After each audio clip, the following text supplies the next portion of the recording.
জাকসু নির্বাচনের ভোট গণনা ঘিরে দিনভর ক্যাম্পাস ছিল প্রার্থী ও শিক্ষার্থীদের পদচারণায় মুখর।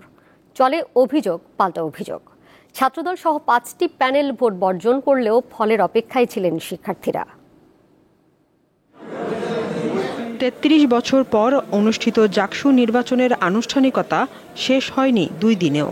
বৃহস্পতিবার সকাল 9টা থেকে বিকাল 5টা পর্যন্ত চলে ভোট গ্রহণ। এর 5 ঘন্টা পর রাত 10:15টার দিকে শুরু হয় গণনা। ওয়ালটন এখন দেশের সীমানা পেরিয়ে পৌঁছে গিয়েছে 50টিরও বেশি দেশে। ওয়ালটন, ঘরে ঘরে বিশ্বজুড়ে। শুক্রবারও পুরো দিন চলে এ কার্যক্রম।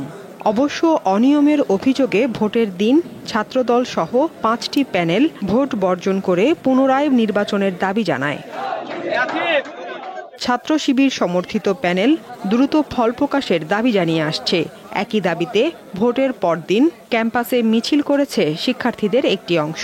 যেভাবে আসলে আমাদের ব্যালট পেপারটি তৈরি করা হয়েছে সেটি কিন্তু আসলে ম্যানুয়াল পদ্ধতিতে গণনা করার জন্য না, এবং সেখানে গণনা করাতে খুবই জটিলতার সৃষ্টি হয়েছে। তো তারপরে প্রশাসনের পক্ষ থেকে শতভাগ নিষ্ঠার সাথে কাজ করে যাচ্ছেন। হলে অনুমতি ব্যতীত প্রবেশ করা বা লিফলেট বিতরণ কেন্দ্রে কিছু সমস্যা হয়েছে, কিন্তু আসলে ভোট বর্জন করার মতো আসলে কোনো ঘটনা ঘটেনি। আমি মনে করি যারাই বর্জন করেছে তারা আসলে হেরে যাওয়ার যে একটা পরিস্থিতি তারা সেটা বুঝে গিয়েছিল। যে 8,000 শিক্ষার্থী ভোট দিয়েছে তাদের প্রতি আমরা সম্মান রেখে এবং এই যে জাকসু নির্বাচনের যে আয়োজনটা শুরু হলো তার প্রতি আমরা সম্মান রেখে যে ফলাফলে আসুক না কেন আমরা মেনে নিব। আমরা ভোট বর্জন কিংবা বয়কটের কোনো সিদ্ধান্তের দিকে আমরা যাচ্ছি না। ভোট গণনায় এত সময় কেন লাগছে তার কারণ জানালেন এই নির্বাচন কমিশনার। যেটি যেমন ওএমআর সিস্টেমে সেটি হয়তো তাড়াতাড়ি যায়, কিন্তু হাতে গুনে সংখ্যা বেশি এবং এখানে প্রতিটি হলের আলাদা আলাদা রেজাল্ট, প্রতিটি প্রার্থীর আলাদা রেজাল্ট, যার ফলে হাতে গুনে আমাদের গণনার টেবিল বসার জায়গাটা পূর্ণাঙ্গ রূপে দিতে পারেনি।